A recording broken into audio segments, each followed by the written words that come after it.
Então, bom dia a todos. Espero que todos estejam bem, com saúde. Gente, semana passada a gente começou a tratar da parte de aceleração, né? Deixa eu compartilhar logo aqui. Peraí, só um instante. A gente começou a falar de aceleração. Na semana anterior a gente estava falando de velocidade. Na sequência de velocidade, a gente tem justamente a parte de aceleração, porque a aceleração constitui uma variação da velocidade. Certo? Então, a gente. Acho que vocês já estão vendo, né? A gente estuda a parte de velocidade, né? Com a velocidade constante, movimentos com a velocidade constante, que a gente chama de movimento retilíneo uniforme, MRU. E a gente estuda na sequência movimentos onde a velocidade muda, que são os movimentos onde a aceleração, e aí volto a bater na mesma tecla, aceleração é uma mudança na velocidade. A aceleração, ela é que é constante, né? Ela muda uniformemente. A aceleração, ela é constante e a velocidade que muda uniformemente. Por isso que esse movimento acelerado ou desacelerado também, a gente pode também considerar um movimento com aceleração negativa um movimento desacelerado. Então, esse movimento desacelerado ou acelerado é o que a gente chama de movimento retilíneo uniformemente variado, onde a velocidade ela muda uniformemente e a aceleração é constante. Então, a gente viu a definição de aceleração. Nós dissemos que uma aceleração positiva a gente chama de um movimento do movimento acelerado.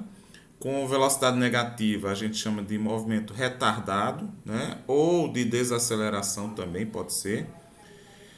E a gente nesse movimento, vou novamente repetir que a aceleração ela se mantém a mesma.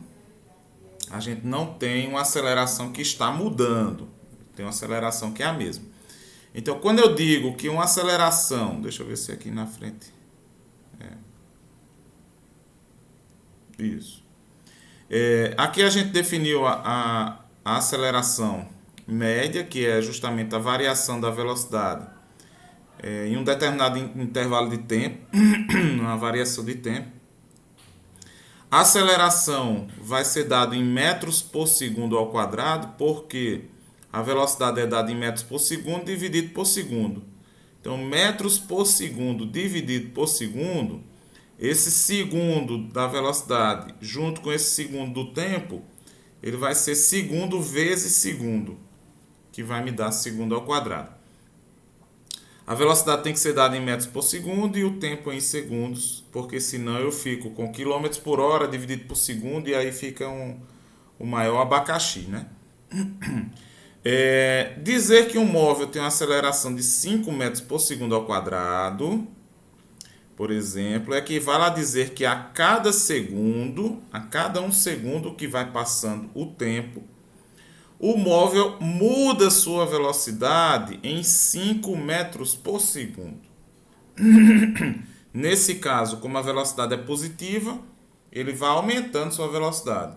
Se fosse uma velocidade de menos 5, ele ia diminuindo sua velocidade, né? Em geral, quando ele está diminuindo sua velocidade, ele tem um limite, que é geralmente quando ele para, mas não necessariamente quando ele para, eu não posso ter uma velocidade, né, menor do que essa. Eu posso ter uma velocidade negativa, que é o caso, por exemplo, quando um carro, a gente considerou que, por exemplo, para o lado direito do eixo X, eu tenho minhas posições positivas, mas eu também tenho as minhas velocidades positivas. E do lado esquerdo eu tenho as velocidades e as posições negativas. Então você ter, por exemplo, uma aceleração negativa para um carro, um automóvel ou algum móvel que se desloca para a direita, você aplica uma aceleração negativa, como o movimento, como a velocidade está contrária à aceleração, essa aceleração ela não vai ajudar na velocidade. Ela não vai ajudar a aumentar a velocidade. Ela vai ajudar a diminuir a velocidade. Então eu posso dizer que essa é uma aceleração negativa. Esse é um movimento retardado. Então, enquanto a aceleração estiver sendo aplicada, a velocidade vai estar diminuindo, diminuindo, diminuindo. Se chegar a um ponto que essa velocidade, né, a velocidade do móvel, vai zerar e eu ainda continuar aplicando a aceleração, isso vai significar que o móvel vai vir numa velocidade, vai parar e vai começar a voltar na direção que ele vinha, contrária à que ele vinha, né? Porque se a aceleração continuar sendo aplicada, ele vai começar a acelerar, ele vai começar a mudar a velocidade na mesma direção da aceleração. Então, o carro pode desacelerar até parar, mas ele pode também desacelerar e depois voltar, né? Pode ser que aconteça. Então, o que eu quero dizer é que a menor velocidade para uma determinada aceleração não é quando ele está parado, né? Ele pode ter uma velocidade negativa. O que é que nós falamos mais ainda? Falamos que velocidade e aceleração são grandezas vetoriais, ou seja, elas são representadas por vetores. E velocidades ou acelerações, por serem vetores, qualquer grandeza vetorial, ela se soma ou ela se subtrai dependendo das direções e sentidos, né? Então, se eu tenho, mais na frente a gente vai falar de forças, se eu tenho forças concorrentes, se eu tenho duas acelerações concorrentes, dependendo do valor de cada um, elas vão se anular, né? Se forem os mesmos valores, elas se anulam. Nós apresentamos isso aqui, que é a função horária da velocidade, né? O que é uma função horária? Função horária, gente, é qualquer expressão matemática que vai definir alguma grandeza, nesse caso a velocidade, em função do tempo. Horária porque depende do tempo, tá? Então, essa eu posso chamar de função horária da velocidade em função do tempo, não é? Essa função aqui, inclusive, ela nada mais é do que aquela expressão da aceleração média reorganizada, né? Onde V é a velocidade final, V0 é a velocidade inicial, A, que é justamente a aceleração média, eu não coloquei o Mzinho aqui, mas é a aceleração média, e T é o tempo, né? Ou ΔT também, pode ser, certo? Então, o movimento retilíneo uniformemente variado acontece com aceleração constante, tá? E em linha reta, por isso que ele é chamado movimento retilíneo. E aí vou novamente mencionar para vocês. O movimento retilíneo, ele precisa, uniformemente variado, ele precisa ser retilíneo, por exemplo, porque quando eu tenho um movimento circular, eu tenho, por exemplo, um movimento circular, ele pode ter uma velocidade constante, mas ele tem aceleração. E aí, por isso que a gente define logo no início que aceleração e velocidade são grandezas vetoriais, porque você pode mudar a velocidade, mas sem alterar o seu valor, porque velocidade tem a ver com não só o valor, mas com a direção e o sentido. Então, no movimento circular, mesmo que alguma coisa esteja girando com velocidade constante, mas aquele ponto ali, ele está constantemente mudando a direção da sua velocidade. Então, como ele está constantemente mudando a direção da velocidade, existe uma aceleração para isso, tá? Mesmo que o valor numérico não mude, mas a direção e o sentido estão mudando. Então, nesse estudo que a gente está fazendo, movimento retilíneo uniformemente variado, a gente não tem isso. A gente tem alguma coisa se movendo em linha reta, com velocidade que vai aumentar ou vai diminuir, mas com aceleração constante, tá certo? A velocidade ela se altera e não a aceleração, né? No movimento circular é o inverso. A velocidade, o valor da velocidade permanece constante e a aceleração também, né? Eu tenho uma aceleração e uma velocidade que são constantes. Isso aqui a gente já mencionou, o movimento acelerado quando ΔT, que ΔT, quando a aceleração é maior que zero, movimento retardado quando a aceleração é menor que zero, e quando a aceleração é zero, o movimento mantém sua velocidade constante. Bom dia, Maurílio. Então, aqui, apresentamos algumas acelerações, tal. O exemplo que a gente fez para calcular a aceleração, né, a gente disse que essas velocidades, para a gente poder encontrar a aceleração, as velocidades elas precisam estar em metros por segundo e o tempo em segundos, né? O exemplo daqui, ó. Eu tenho 90 km por hora, eu tenho que dividir por 3,6 para encontrar em metros por segundo, né? E o tempo tem que ser em segundos. Aqui eu tenho um tempo inicial, um tempo final. Velocidade final é quando ele para.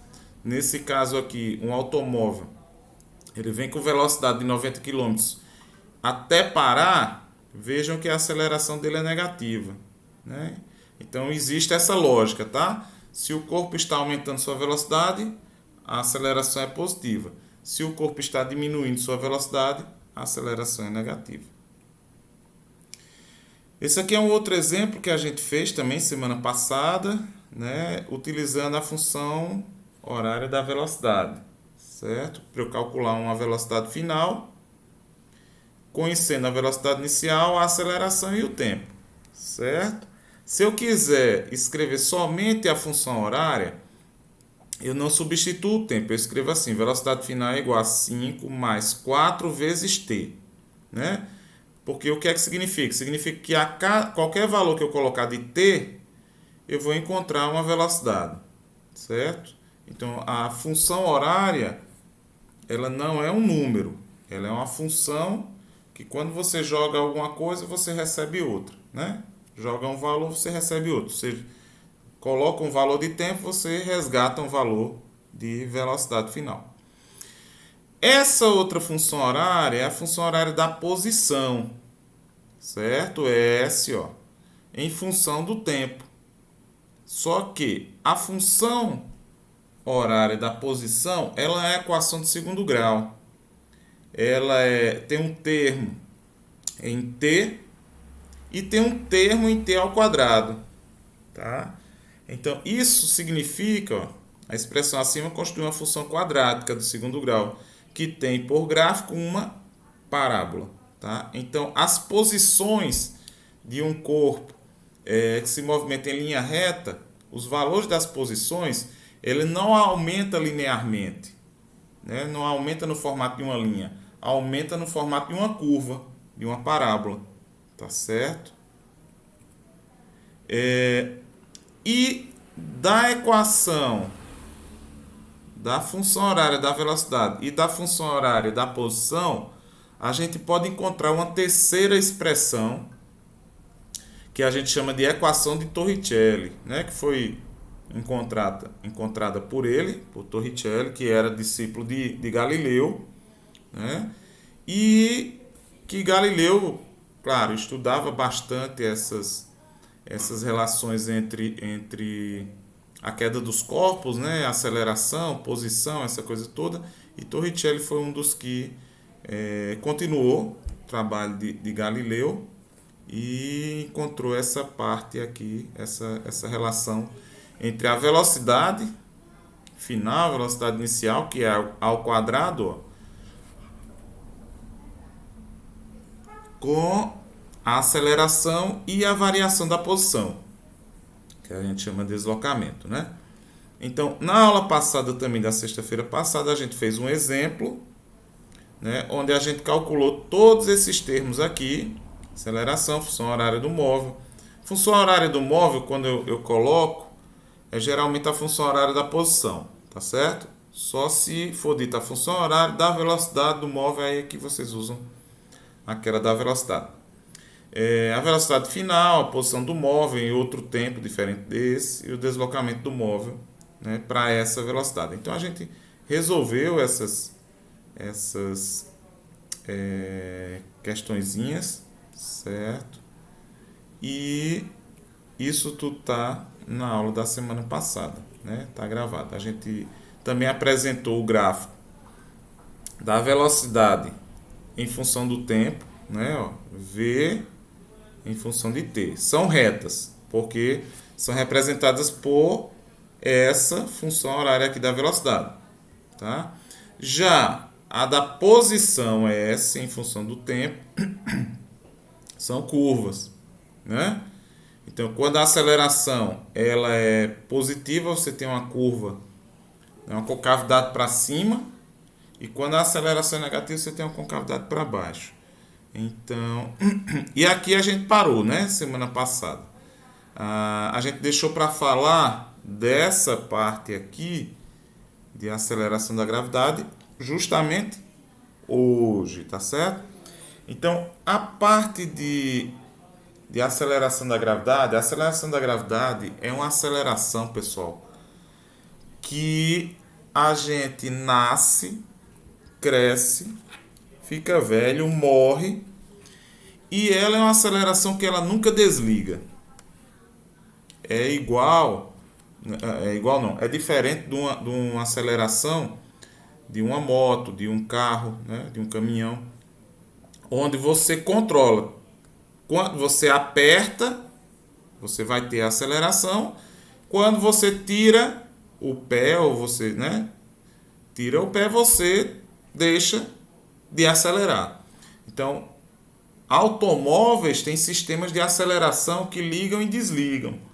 Mas na superfície da Terra, a gente tem uma aceleração que é natural, inclusive, né? É natural, ela é devida à massa da Terra, né? E a atração gravitacional entre corpos que têm massa. Então, tudo que tem massa, né? Inclusive nós mesmos, somos atraídos para o chão, né? É tanto que se a gente, né?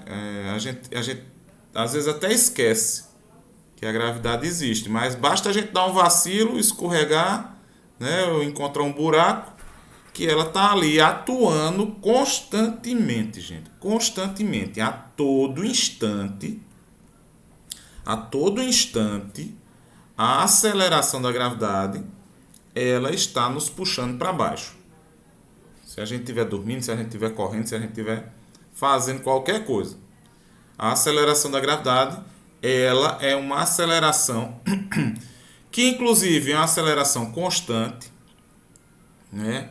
Ela varia em relação à altura, mas na superfície da Terra mesmo, a variação com as alturas que a gente tem na superfície da Terra, ela é muito pequena. Ela é muito pequena, né? Então ela vai variar quando você tiver quilômetros e quilômetros, né, acima da superfície da Terra. Ela vai variar alguns milésimos, alguns décimos, né? Às vezes até mais do que décimos, né? Até pontos mesmo. Mas o que acontece? Há muito tempo mesmo, né? Desde a época dos gregos, até antes de Aristóteles mesmo, né? Uma coisa que a gente sabe desde pequeno, desde quando a gente nasce, é justamente que as coisas caem, né? As coisas caem no chão. Se você não organizar direitinho, qualquer pancadinha em alguma coisa, ela se precipita correndo para o chão, né? Por que as coisas, né, têm essa característica, né? Então, um dos primeiros, não vou dizer cientistas, mas porque ele não era cientista, filósofo mesmo, a tentar explicar essas coisas foi justamente Aristóteles, né? Vejam, Aristóteles viveu 384 anos, nasceu 374 anos antes de Cristo, né? Hoje já algumas pessoas já não falam antes de Cristo, falam antes da era cristã, né? Ele nasceu 384 anos antes de Jesus Cristo, né? Antes de Cristo, e morreu 322 antes de Cristo. Então, e ele morreu novo, né? Com 62 anos aí. Mas Aristóteles foi um cara que deixou muita contribuição, né? Muitos escritos para as gerações, inclusive, pra vocês terem ideia, na área de direito, hoje, na área de filosofia também, né? Hoje ainda Aristóteles tem uma grande influência os seus escritos, né? E com relação à física, com relação à natureza, que eles chamavam de filosofia natural, Aristóteles explicava a queda dos corpos, né? Por que as coisas caem, por que as coisas tendem a, né, ir para o centro da Terra. Então ele explicava o seguinte: para Aristóteles, o universo era esférico, finito e completamente preenchido, né? Os corpos celestes, como a Lua e os planetas, estão cada um em uma esfera diferente, de raios diferentes, e todo o universo está inteiramente contido em uma esfera maior, onde estão localizadas as estrelas. Então essa era a ideia do universo que Aristóteles fazia. E Aristóteles dizia o seguinte, né, que a Terra era o centro do universo. Tudo girava em torno da Terra, né? É a velha, como é que chama? Teoria geocêntrica, né? A teoria geocêntrica. A teoria em que a Terra, geo vem de terra, né? E cêntrica vem de centro, né? A Terra no centro. Então, desde Aristóteles que surgiu essa ideia. E aí, em seu centro, no centro do sistema, né, do universo de Aristóteles, estava a Terra, esférica e imóvel, cujo centro coincide com o centro do universo. Então, isso aqui, né, a Terra no centro do universo, trazia para Aristóteles uma explicação muito boa por que as coisas caem. Aristóteles não aceitava a ideia de vácuo, e em sua visão os elementos dos quais são feitas as coisas e os seres terrestres são diferentes do éter, substância de essência divina, eterna e imperecível, que forma e preenche o mundo supralunar, ou os céus, que inclui as esferas da Lua, de Mercúrio, de Vênus, do Sol, de Marte, de Júpiter e Saturno, e finalmente as esferas das estrelas. Então, segundo a cosmologia de Aristóteles, ou seja, a explicação do universo para Aristóteles, a Terra estava no centro do universo e imóvel, né? E todos os outros astros que a gente conseguia ver, inclusive Saturno, é o último planeta do sistema solar que a gente consegue ver a olho nu, né? Urano, Netuno e Plutão, que é um planeta anão, né? Só foram descobertos a partir da criação de lunetas e telescópios, né? Telescópios um pouquinho mais potentes. Por quê? Porque a olho nu não se via. A olho nu não se enxergava, né? Netuno, nem Plutão, nem Urano. Certo? E aí ele dizia o seguinte, que após Saturno você tinha uma última esfera, que nessa esfera estavam incrustados, né, as estrelas. As estrelas eram como se tivessem coladas aqui nessa última esfera.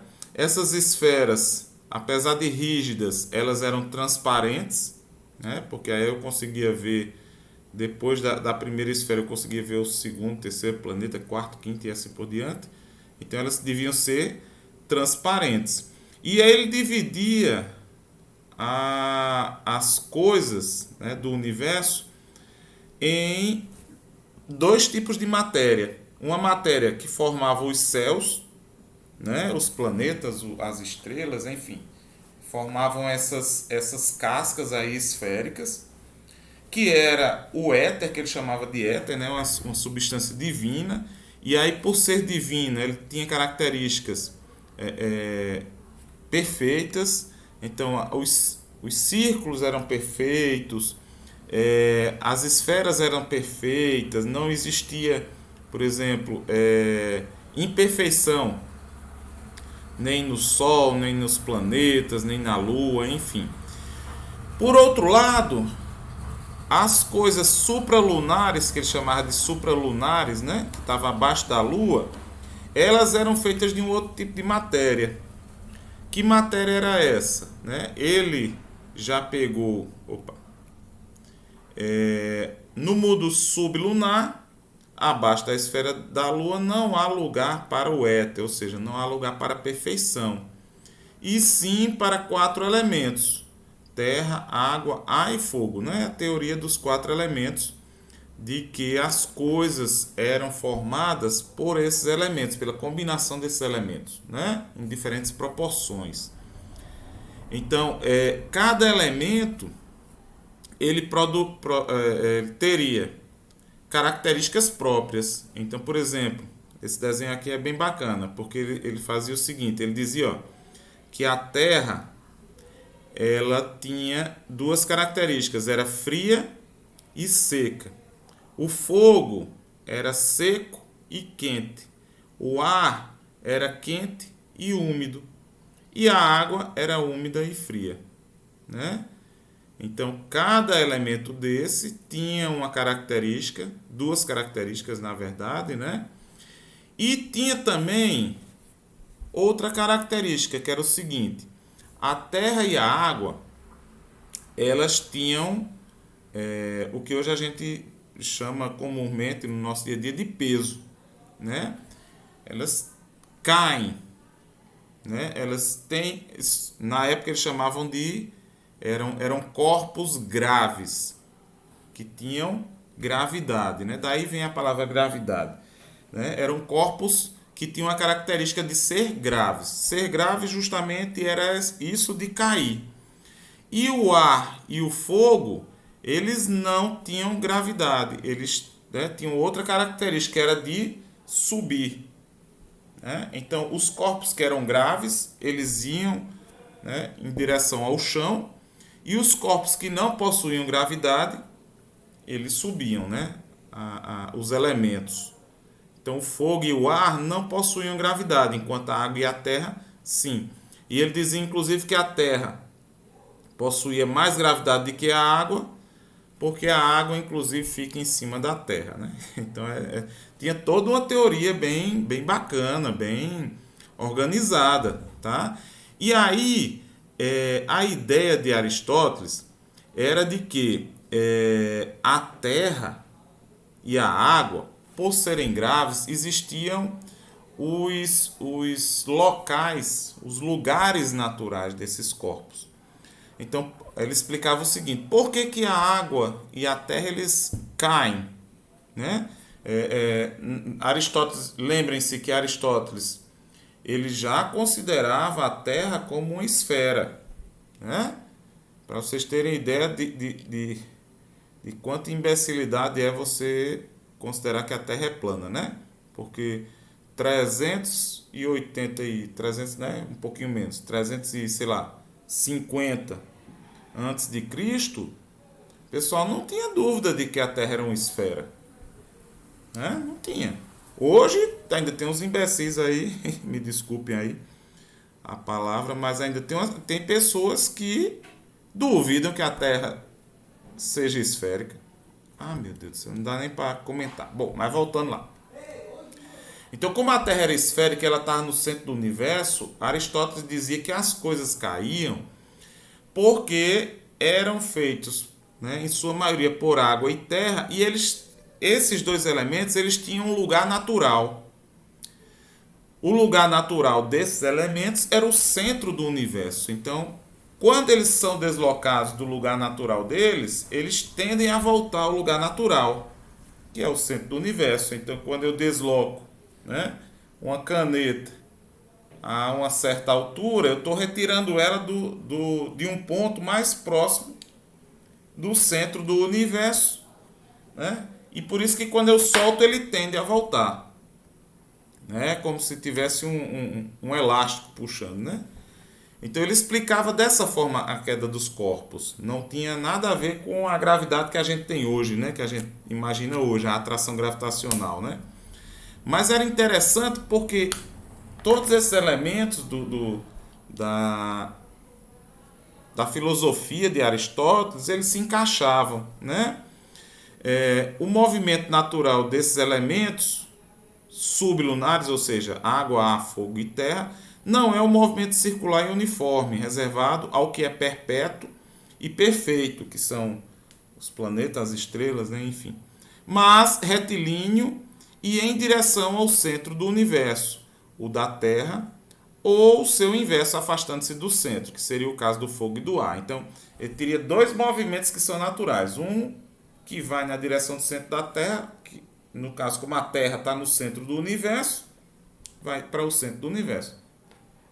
E outro que era inverso, né? Então, o ar também e o fogo, quando você retirava ele ou criava, por exemplo, o fogo tendia a subir porque o local natural dele é acima, né? É para cima, né? E não chegando no centro da Terra.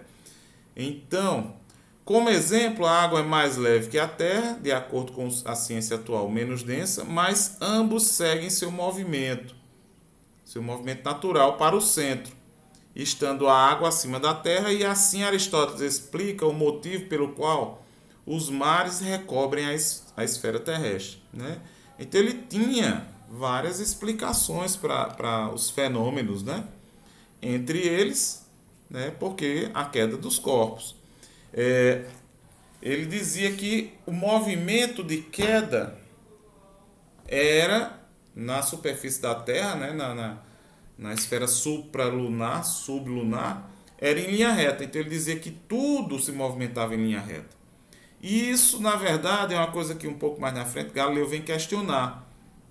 Que ele vai dizer assim, se eu jogo uma pedra, a pedra ela não vai em linha reta e depois ela cai em linha reta. Ela vai fazendo uma curva, né? Então ela faz uma curva. Essa curva, inclusive, Galileu, depois, como a gente viu um pouco mais hoje mesmo, né? Essa curva é uma parábola, né? Porque a aceleração ela vai mudar a velocidade constantemente. A terra e a água são elementos pesados que constituem os corpos graves, né? Esses corpos tendem a cair para o centro do universo em razão da sua gravidade. Por isso que daí é que vem o nome gravidade, né? Que é para Aristóteles uma qualidade intrínseca dessa matéria. Então, para Aristóteles, os corpos saíam, né, caíam em direção ao centro da Terra, não porque a Terra tinha nada a ver, mas era uma característica intrínseca dos corpos. Então, a característica de cair não tinha nada a ver com o planeta, tinha a ver com o corpo, que ele era formado em sua maioria por água ou terra, né? Geralmente tudo que era sólido, eles diziam que era formado por terra, né? Então a terra aqui no caso representaria a parte sólida, a água a parte líquida, né? E o ar e o fogo tudo que era gasoso, né? Então assim eles também separavam. Então é uma explicação que na época era muito forte. E deixa eu ver aqui o que é aqui. Certo. Antes de passar para Galileu, tem uma história no meio tempo aí, vocês vão ver. A gente está falando de Aristóteles, Teve depois de Aristóteles, claro, né, outros discípulos, né, outros filósofos que deram uma melhorada, deram uma organizada, né, talvez até divulgaram mais essas ideias de Aristóteles, mas as ideias de Aristóteles da explicação dos fenômenos naturais, ela, primeiro que ela era muito boa, porque ela já fazia ligações, né, de que porque os corpos caem, junto com porque que o planeta está no centro do universo, essa coisa toda, né, explicava também a diferença entre líquidos, sólidos e gases, enfim. Então tinha não era uma ciência, porque nessa época não é ciência, mas existiam explicações, né? A gente chamava, tem um nomezinho dessas explicações que é filosofia natural, né? Era a filosofia, e aí a ideia da filosofia era encontrar as respostas ocultas da natureza a partir do raciocínio, né? Então a filosofia ainda hoje né? A filosofia ela não trabalha com experimentos, ela não trabalha com a matematização das coisas, né? Que hoje são as características, são duas características, né, básicas de se fazer ciência. Naquela época, né, e hoje em dia ainda, quando você fala de filosofia, a filosofia ela é raciocínio, ela utiliza a razão, né? Ou o pensamento para encontrar respostas para as coisas. Então era assim que Aristóteles trabalhava, né? Ele não observava os fenômenos da natureza, né? Como assim, com relação à queda dos corpos, né? Quando ele via um corpo caindo, fazendo uma curva, ele dizia que aquilo era uma enganação, né? A gente via caindo, formando uma curva, mas que na verdade eram pequenos movimentos retilíneos que estava sendo feito ali. Então, enfim, tinha explicação para tudo, né? E aí chegou o seguinte, ó, eu estou falando de 300, ele morreu em 322, né? A Igreja Católica, como a gente, né, entende mais ou menos, que ela surge com Jesus Cristo, mas ela só vai se constituir mesmo como organização, né, de uma religião, tal, acho que aproximadamente uns 100 anos depois, né? Porque antes se começa né, a se criar aquelas comunidades, né, que começam depois da morte de Jesus Cristo, eles passam a anotar, né, quando surge os primeiros escritos da Bíblia e tal, enfim. Mas é mais ou menos depois de 100 anos que vem, né, se fortalecer e se constituir, acho que mais ou menos 100, 150, em uma religião, né, que é reconhecida. Só que a Igreja Católica ela evolui de uma forma tão grande que, né, chegou um tempo que, não sei se hoje ainda é a maior religião do mundo, né? Talvez não seja, porque as religiões orientais são bem difundidas também, né? Mas assim, pelo menos lá na Europa, ela cresceu bastante e tomou força, né? E a gente sabe um pouco dessa história de como ela se construiu em uma autoridade, né? Uma autoridade. E tem um negócio que é bacana, que é o seguinte: a igreja ela passou a se organizar e alguns padres, né, pessoas da igreja que também estudavam, começaram a estudar, eram filósofos, eles encontraram na filosofia de Aristóteles uma coisa muito bacana, que era o seguinte: muitas ideias de Aristóteles casavam com as ideias da Bíblia, né? Por exemplo, Aristóteles considera a Terra o centro do universo. E essa ideia, para a Bíblia, quando Deus cria o homem, cria a terra, cria tudo que tem na terra e depois cria o homem, e diz que o homem é o ápice da criação, né? É a criação máxima do universo. Então, para a Igreja Católica, nada mais natural de que o ápice da criação ser colocado no centro do universo. Então, ó, casava bacaninha essas ideias, né? A igreja não entrava muito em relação a essa parte de queda dos corpos, não entrava nesse detalhe, mas só em entender, né, encaixar essa ideia de que o homem e o planeta Terra são o centro da criação e são o centro do universo, né? Então tomou-se a filosofia natural de Aristóteles como uma filosofia que era correta, porque ela confirmava muita coisa da Igreja Católica, né? Da Bíblia, enfim. Então, eu estou falando isso, gente, só para vocês entenderem um pouquinho mais na frente, porque na época de Galileu, ó, ele é de 1564, né? Ele nasce em 1564 e morre em 1642. Quase 80 anos aí, né? 78 anos aí. Mas Galileu ele foi perseguido pela Igreja Católica, né? Nessa época aí, Idade Média, que existia Inquisição, que existia justamente essa perseguição contra os desígnios da Igreja, Galileu vai ser vítima. Galileu vai ser vítima disso aí. Agora, não porque ele era contra a Igreja, mas porque ele era contra as ideias de Aristóteles, né? Só que naquela época as ideias de Aristóteles eram as ideias, a filosofia que a Igreja tinha tomado para si. Então, atacar a filosofia de Aristóteles era como se você estivesse atacando a Igreja indiretamente, né? E aí teve muito problema com Aristóteles, com Galileu nesse período. Diferente de Aristóteles, que afirmava que a velocidade de queda de um corpo é proporcional ao seu peso, Galileu Galilei, de 1564 a 1642, recusa qualquer afirmação a priori e passa a observar a queda dos corpos, a propor modelos teóricos que utilizam a linguagem matemática e a realizar experiências de forma organizada e sistemática.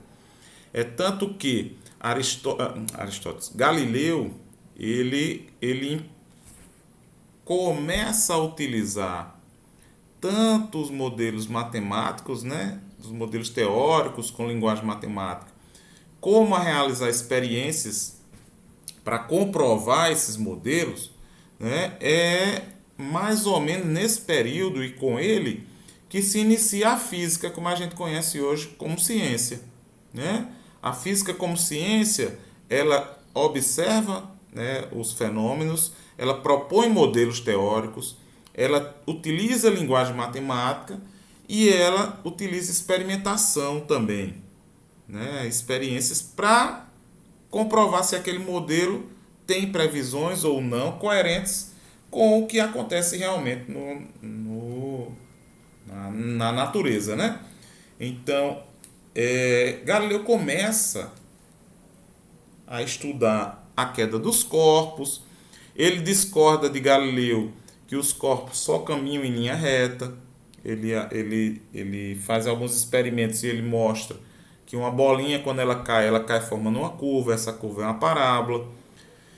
Com isso, temos o início do assim chamado método científico, que está baseado na estruturação de modelos teóricos abstratos a respeito de um fenômeno físico, com comprovações experimentais, né? Então, Galileu também se opõe a essa ideia de Aristóteles de que corpos mais pesados caem mais rápido de que corpos mais leves, né? E tem uma ideia de Galileu que eu acho fantástica, fantástica mesmo. Ele tem, acho que 3 livros que ele escreveu. Ele escreveu esses livros no formato de conversa, de diálogos, né? Geralmente são 3 amigos que ele escreve. Ele escreve um que defende as ideias de Aristóteles, um que defende as ideias dele mesmo, né? E um que é neutro, né? Nesses diálogos dele ele escreve dessa forma. E nesses diálogos sempre ele consegue, né, rebater as ideias de Aristóteles. Então, o cara que faz o papel de defensor de Aristóteles sempre, né, coloca as situações, e a personagem que faz o papel de Galileu sempre contradiz ele, né? Então esses livros, e num desses livros, o cara que representa Aristóteles, ele defende a queda dos corpos. Corpos mais pesados caem mais rápido, chegam ao chão mais rápido. E Galileu ele propõe o que hoje em dia a gente chama de experimento de pensamento. Um experimento de pensamento.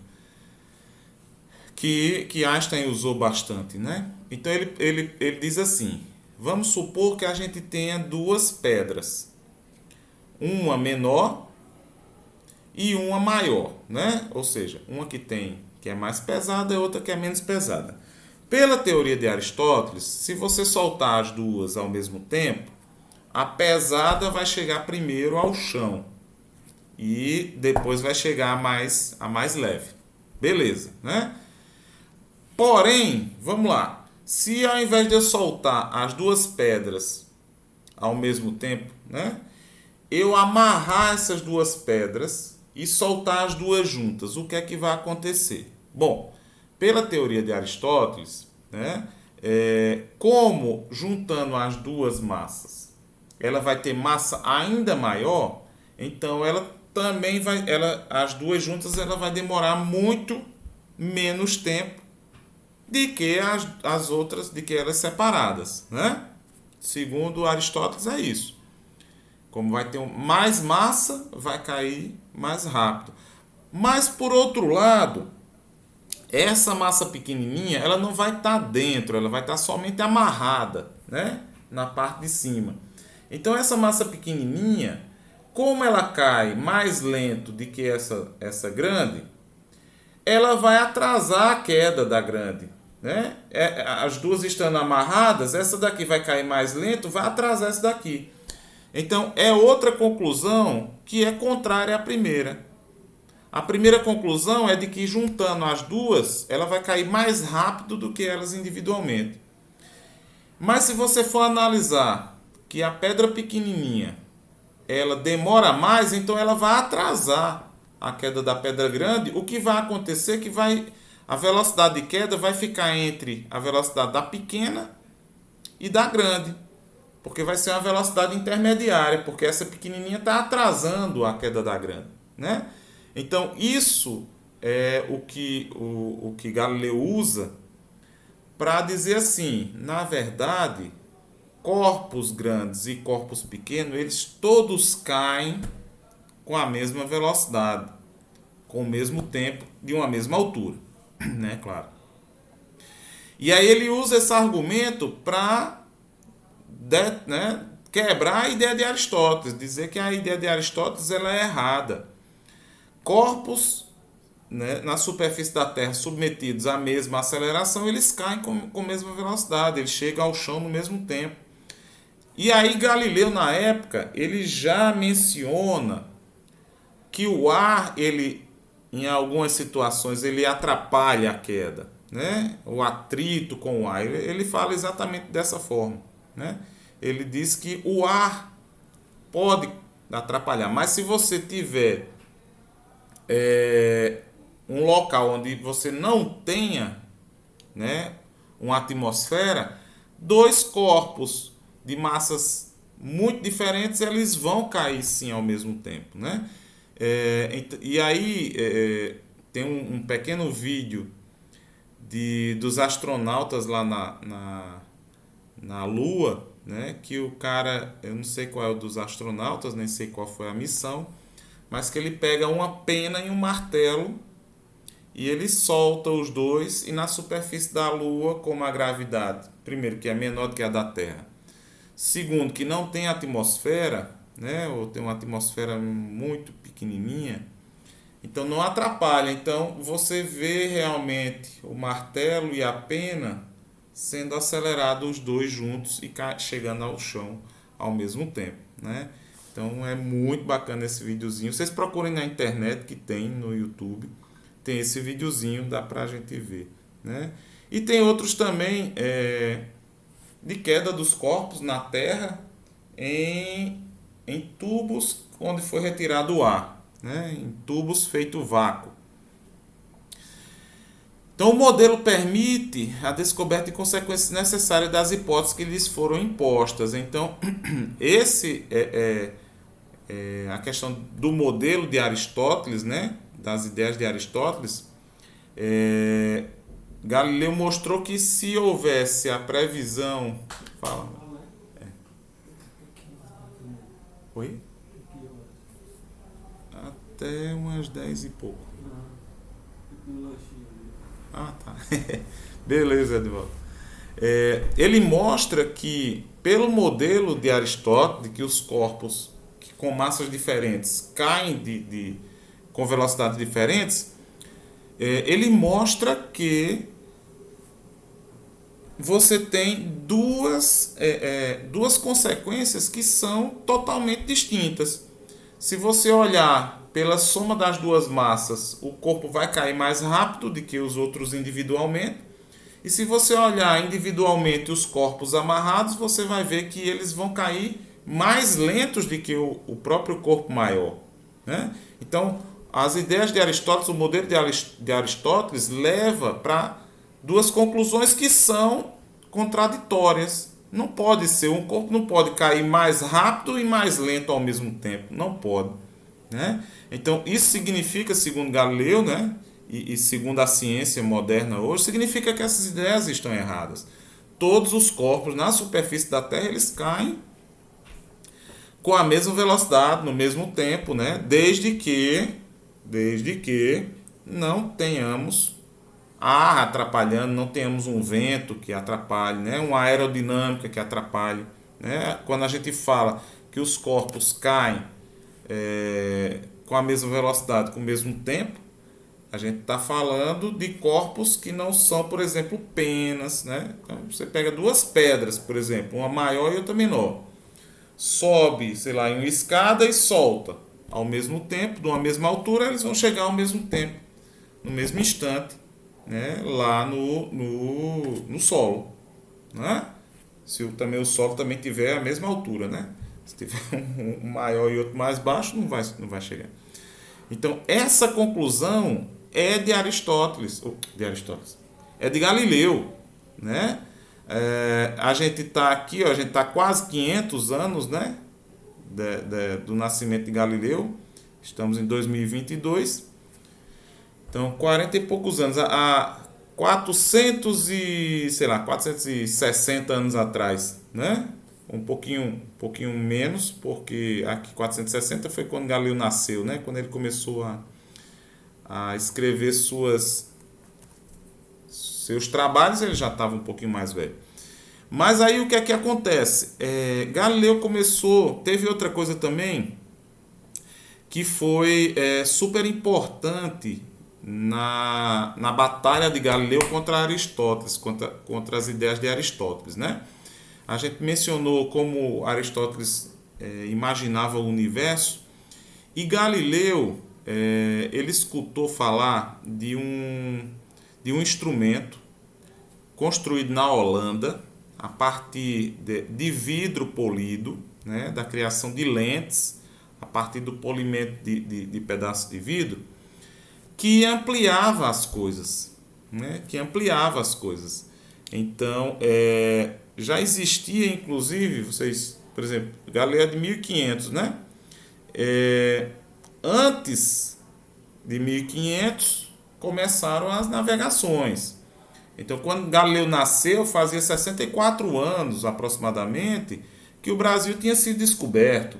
E naquela época já existiam as lunetas, né, para você verificar ao longe, né, sei lá, você vê coisas mais distantes, né? Inclusive ver, por exemplo, as lunetas eram instrumentos que numa guerra era muito importante, porque de um alto você conseguia ver as tropas se aproximando. Então, A luneta, né, o instrumento de ampliação, né, a partir de lentes, já existia há muito, muito tempo. Na Holanda, que foi justamente onde se criou, né, o primeiro, as lunetas e inclusive, né, o primeiro microscópio, né, ampliação das coisas, Galileu passou a construir uma luneta para ele também. Só que ele começou a construir uma luneta mais poderosa do que você olhar, por exemplo, somente para o horizonte. E ele começou a construir sua luneta, né? Que na verdade, quando você usa esse instrumento para observar astros, você tem aí o primeiro telescópio, né? Na verdade, não chega nem a ser um telescópio mesmo, porque a potência dele era pequena. Mas ele começa a identificar certas coisas no céu. Então, a primeira coisa que ele aponta e que ele detecta, ele aponta sua luneta para a Lua.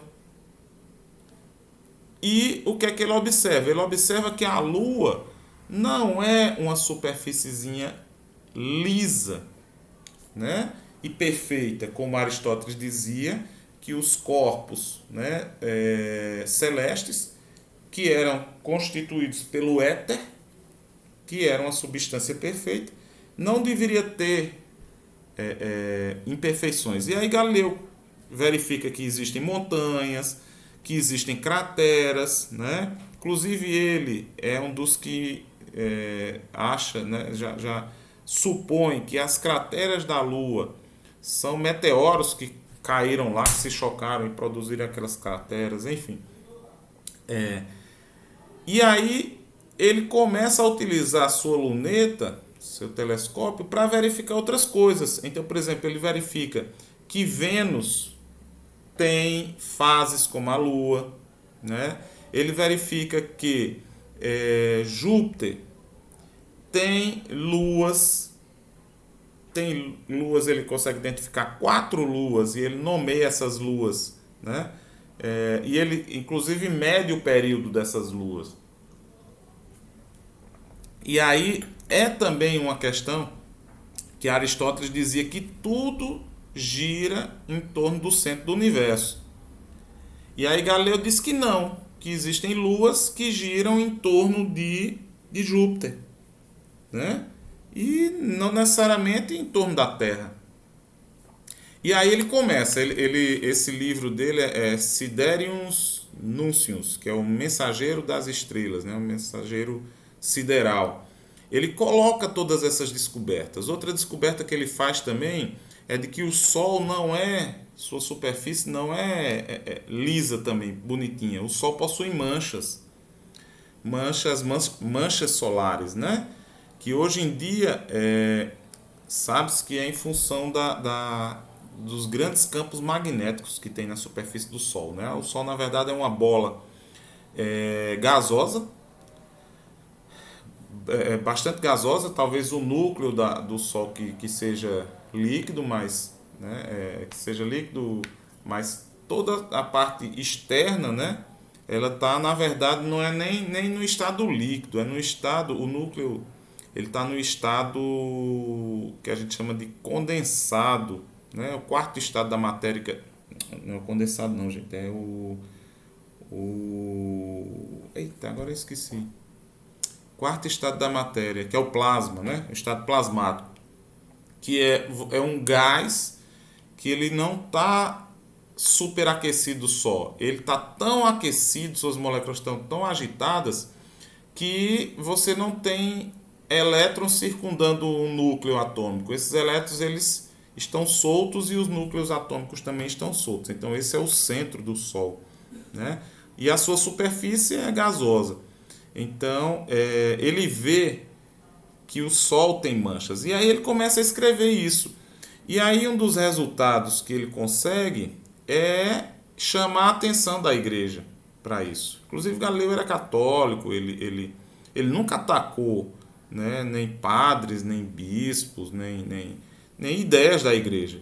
Ele atacava as ideias de Aristóteles, né? Porém, a Inquisição tomou conhecimento e deu uma chance a ele. Disse que ele nunca mais deveria trabalhar né, escrevendo essas coisas. Bom, ele aceitou, mas ele não se conteve, então ele escreveu outro livro, né? Escreveu, acho que o segundo livro dele, se não me engano, ou foi o terceiro. Que aí, por esse livro, ele foi condenado, ele foi preso, né?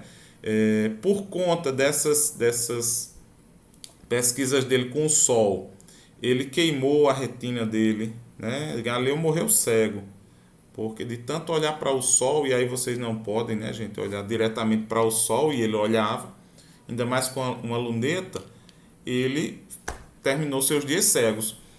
E quando a igreja começou a processar ele e tal, persegui-lo, enfim, ele foi preso. Ele foi preso. Ele não ficou preso muito tempo, né, numa cadeia como a gente conhece, porque ele já estava idoso, né, e cego, enfim, ele precisava de cuidados especiais. Mas aí ele ficou preso, ele morreu em prisão domiciliar. Ele morreu na sua casa, mas preso em prisão domiciliar. Quem ajudava ele eram os seus discípulos, né? Devia ter alguém também que ajudasse nas coisas de casa. Mas ele morreu cego, Galileu, né? Em casa. Galileu era italiano, né? Ele era italiano. Então, ainda hoje tem muita referência dele lá, no local, né, que ele morou e tal. E aí ele tem uma história, nessa parte da perseguição tem uma história que é o seguinte: ele foi ameaçado de morte, né? Se ele não voltasse atrás com relação à igreja, de dizer que as ideias que ele estava escrevendo eram ideias que eram apenas matemática, que era apenas imaginação dele, né? Que ele não acreditava que aquilo era real, ele estava sendo ameaçado de morrer na fogueira, né? Porque na época de Galileu teve um monge, não me recordo qual era a congregação dele, chamado Giordano Bruno. Giordano Bruno, ele acreditava nas ideias de Copérnico, assim como Galileu também, que o sistema de Copérnico era o sistema heliocêntrico, que o Sol estava no centro do universo, diferente do modelo de Aristóteles, que a Terra era o centro do universo. Então existia essa competição aí, né? Que na verdade não era uma ideia de Copérnico. Copérnico retoma uma ideia já dos gregos antigos, já existia, eu não me recordo quem, não sei se era Eratóstenes, que já dizia que a Terra não era o Sol era o centro do universo e que a Terra girava em torno do Sol. Mas aí Copérnico retoma essa ideia e projeta e faz os cálculos do seu sistema solar, né? Na verdade, naquela época a gente falava de universo mesmo, né? Do seu sistema de universo onde o Sol era o centro. E aí ele começou a divulgar isso, tal, Galileu morreu, né? Também foi perseguido pela Inquisição, também teve prisão domiciliar, Copérnico, né? E Copérnico escreveu um livro sobre, justamente, o único livro da vida dele, sobre essa ideia do sistema heliocêntrico. E chegou às mãos desse monge que se chamava Giordano Bruno. Giordano Bruno era muito inteligente, né? E quando ele tomou pé da ideia de Copérnico, ele se apaixonou, se encantou, né? E o universo de Giordano Bruno, ele é muito maior do que o universo de Copérnico, porque Copérnico ele achava que o sistema solar e as estrelas eram mais ou menos como a ideia de Aristóteles, né? As estrelas eram o fim do universo, então o universo era finito. E Giordano Bruno, ele começou a dizer, a espalhar as ideias dele de que cada estrela daquela era um sol igual ao sol que a gente tem, né? O nosso sol. Ele dizia isso. E que cada sol poderia também ter seus planetas, que cada planeta poderia ter vida semelhante à nossa. Então é uma ideia que é muito mais próxima do universo que a gente imagina hoje, né? De que da própria época Aristóteles, Copérnico e Galileu, né?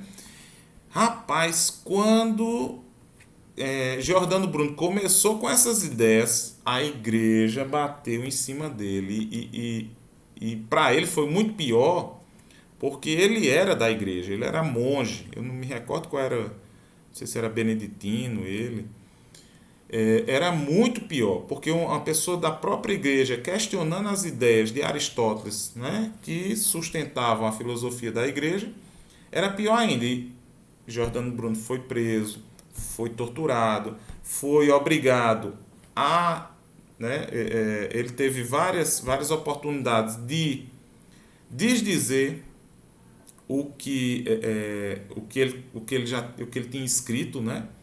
E ele se manteve ali dizendo que não, que era aquilo mesmo, que ele acreditava, que por isso que Deus era infinito, né? Então Deus tinha sua infinitude e ele tinha distribuído por todo o universo, né? A perfeição, que era a criação, tal, tal, tal. Então, e acontece que ele chega a um ponto que ele não abre mão das ideias dele, continua preso, mas ele não, como a gente diz, não abjurou das suas ideias. E ele é queimado na fogueira. E ele é queimado como uma bruxa naquela época, né, das bruxas. Ele é queimado na fogueira. Giordano Bruno morre na fogueira.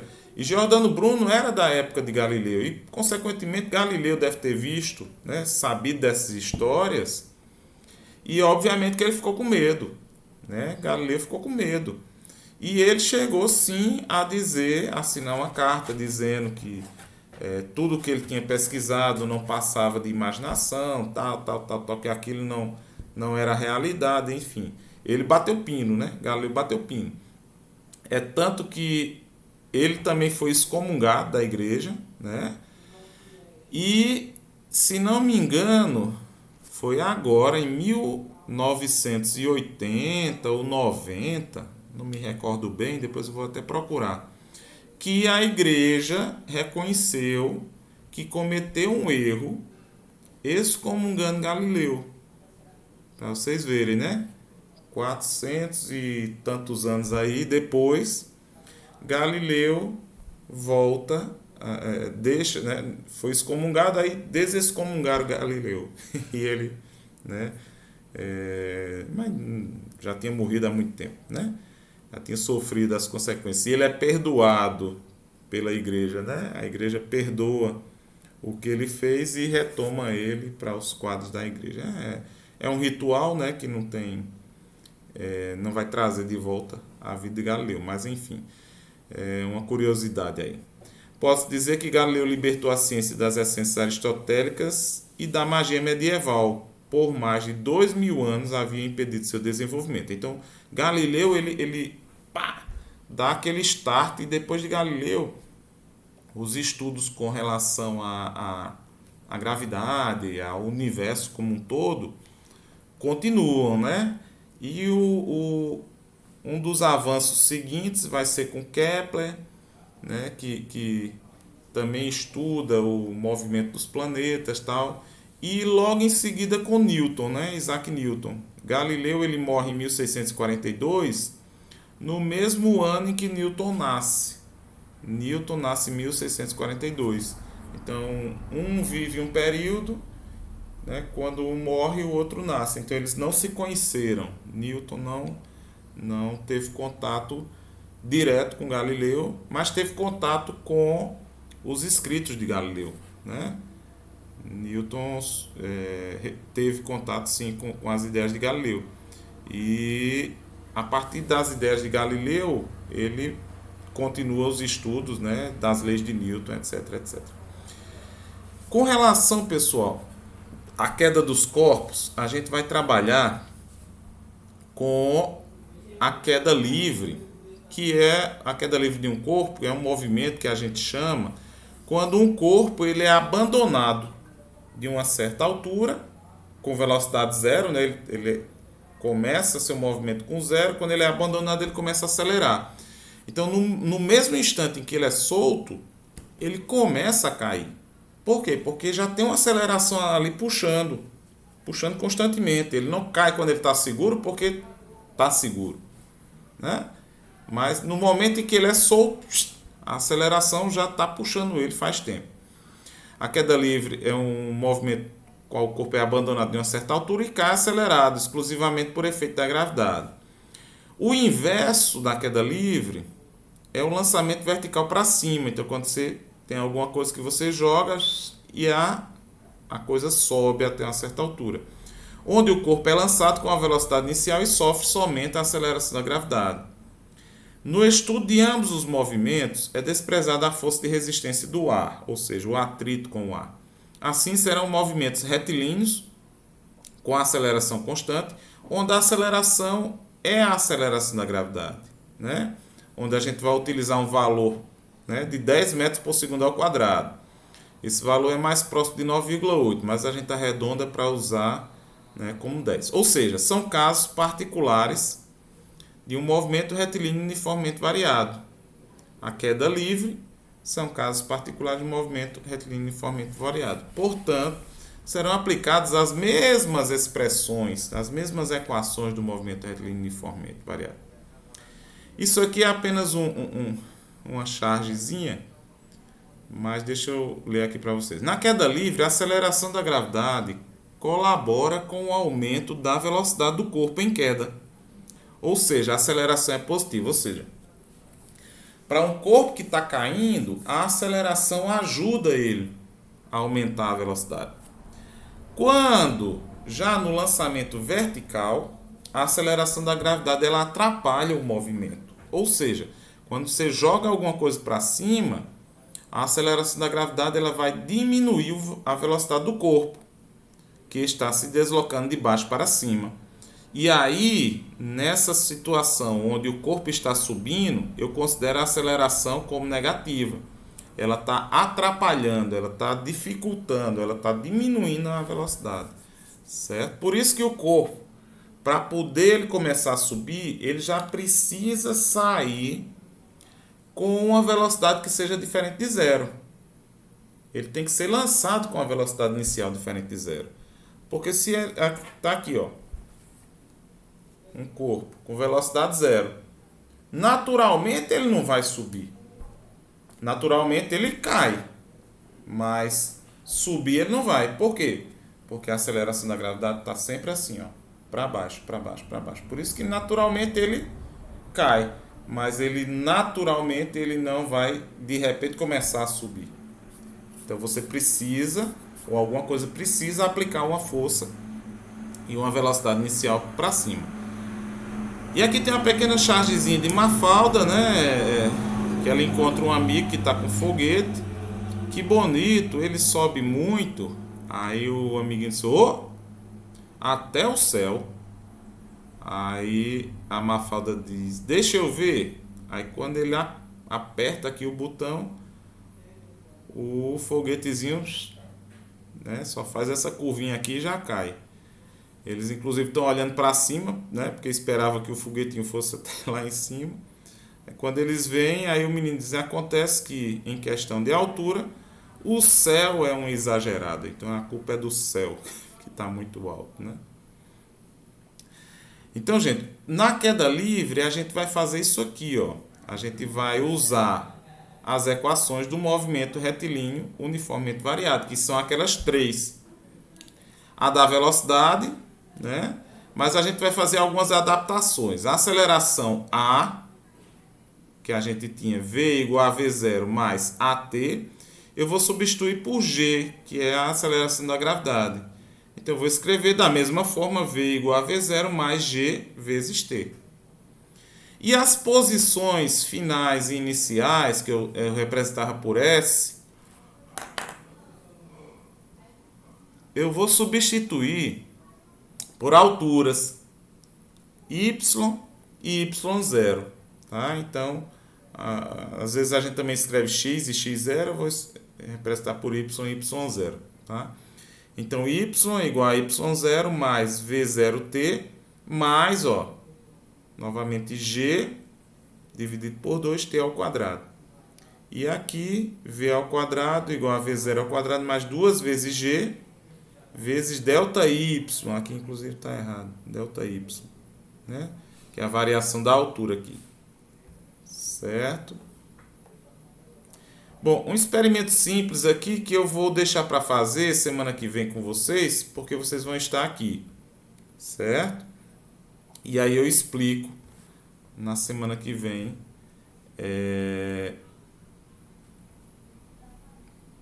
eu explico como é que a gente vai fazer esse experimento. Beleza, pessoal? E aí, estão animados para virem semana que vem?